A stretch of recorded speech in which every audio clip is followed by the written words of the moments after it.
a very bad choice of appetizer, secret clubs, and even a possible Olympic cheat.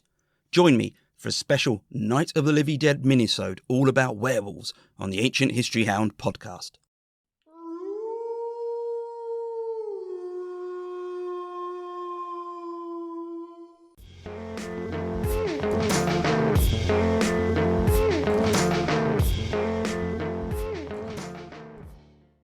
Hi, my name's Neil and thanks for joining me for another Night of the Livy Dead episode here on the Ancient History Hound podcast.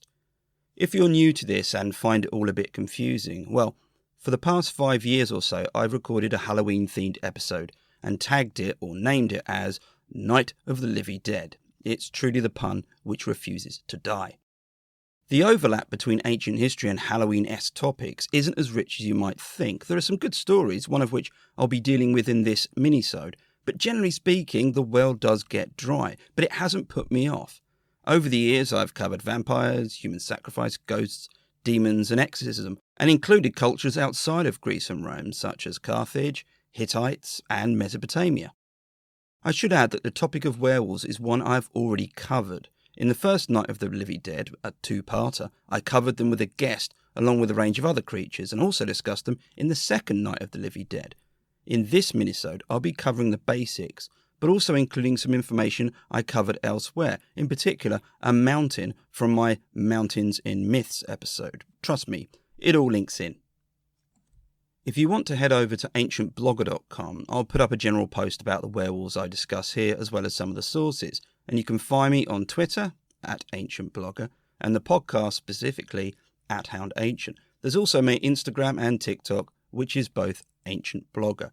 It's largely ancient history content with the occasional smattering of Bodhi, my rescue dog, so feel free to come and say hi.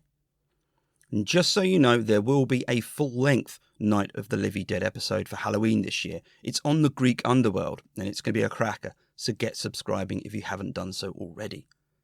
Right, I'm going to get straight into it and begin with a central character to all of this, a king called Lykaion. Lykaion was linked to Arcadia, a region of the central Peloponnese in Greece. The myth of Lykaion is an early myth of what we designate nowadays as a werewolf myth. Yet, like many myths, this was formed of a patchwork of references and myths which often differed from each other. They also varied in the when as much as the what. For example, the mainstream myth about Lykaion is largely supplied by the Roman poet Ovid in the 1st century AD and the Greek writer Pausanias, who wrote in the 2nd century AD. There are other tidbits about him from writers in the periods in between, a notable instance being Plato, but these are often snapshots or fleeting references. What we have is a large swathe of history, some 700 years or so from the first surviving reference to the more later developed myths. That's a huge amount of time. If we went back in time that many years from today, give or take a few years, we would witness the founding of Tenochtitlan, the Aztec capital, and see the first picture of a cannon in a European text, and also have 20 years or so to wait around before the Black Death hit Europe.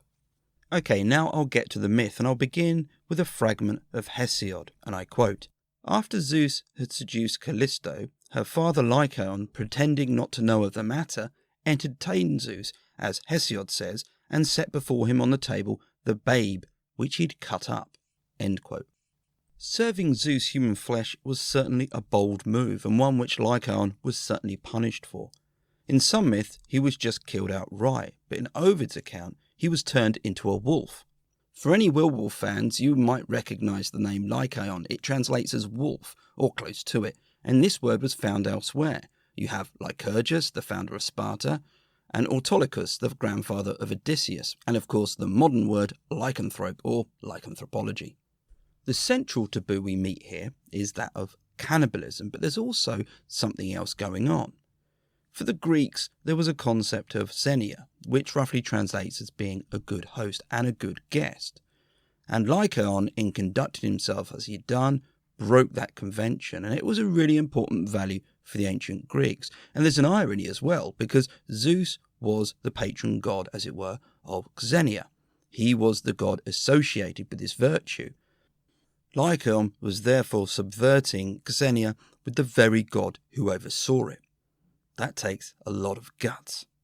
Or, alternatively, it's just outright stupid. There was also a variation of this myth which gave a location for the act, and we get this from Pausanias. If you aren't aware, Pausanias was a sort of travel writer. He travelled across Greece and visited a number of places recording myths and stories attached to them. He also gave detailed accounts of what he found and what it looked like. His version of the myth was slightly different, and it involved the altar to Zeus on Mount Lykaion. It was here that the king sacrificed an infant to Zeus, and this caused him to be changed into a wolf. Not only that, it set a precedent.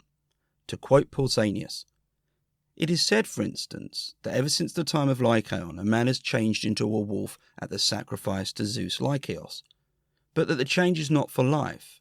For if, when he is a wolf, he abstains from human flesh, after 9 years he becomes a man again, but if he tastes human flesh, he remains a beast forever." End quote. Pausanias added a somewhat sinister comment later on. He wrote that they still sacrificed to Zeus there in secret, but refuses to say anything further. I find that really quite chilling. The Roman writer Pliny the Elder featured a different account of the goings-on in Arcadia.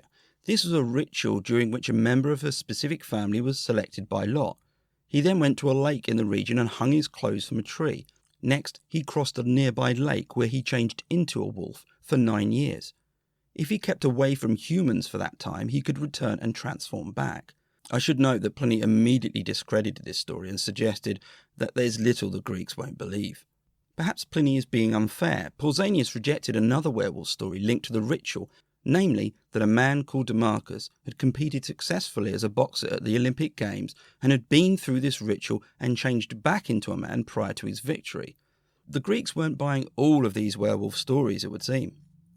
Pausanias seems to have understood the criticism and rejection of these types of stories, and after recounting his account of the sacrifice at the altar, wrote that many events have been discredited because of the lies built up on a foundation of fact. In short, okay, it might all seem a bit far-fetched now, but there was possibly something true that this was based on. Aside from the whole bad hosting the king of the gods, there are elements of this which have been argued as plausible. Human sacrifice wasn't alien to the Greeks, certainly in their past, and then take a ritual which could be boiled down as a rite of passage for selected families or citizen males which involved temporary exclusion from the town or city. The Spartans had one such reported ritual in which men did exactly this and were required to survive on their skills away and outside of the city. Alternatively, it could also have been a wolf cult which was left to a select few.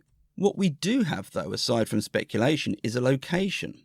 Mount Lykaion is formed of 2 peaks, the modern names being Mount Stephanos and Mount Elias. It's the latter, 1,383 metres high, which hosted a sanctuary to Zeus, including that infamous altar. The altar itself is now a collection of stones, some 1.5 metres high and several metres in length. This isn't unusual. The mound at the altar to Zeus at Olympia was similarly raised. But what might surprise you is that this sanctuary was no secretive backwater.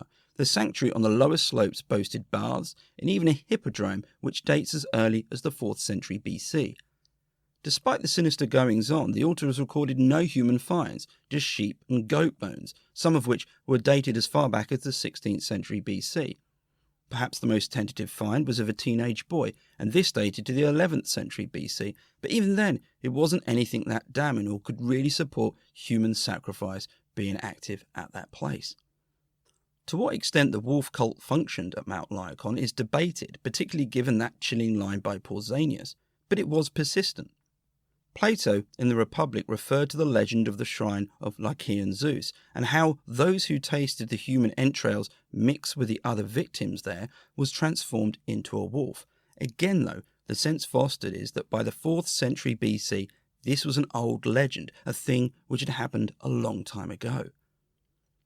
The notion of a wolf cult isn't exactly far-fetched when you consider that cults involving animals were a thing in ancient Greece.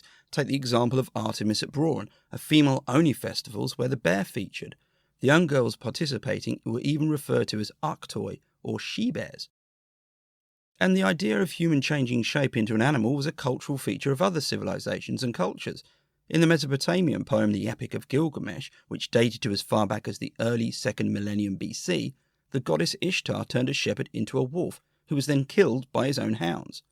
It's a story which was possibly one which later shaped into that of Actaeon, a Greek hunter who was changed into a stag by Artemis and also killed by his hounds.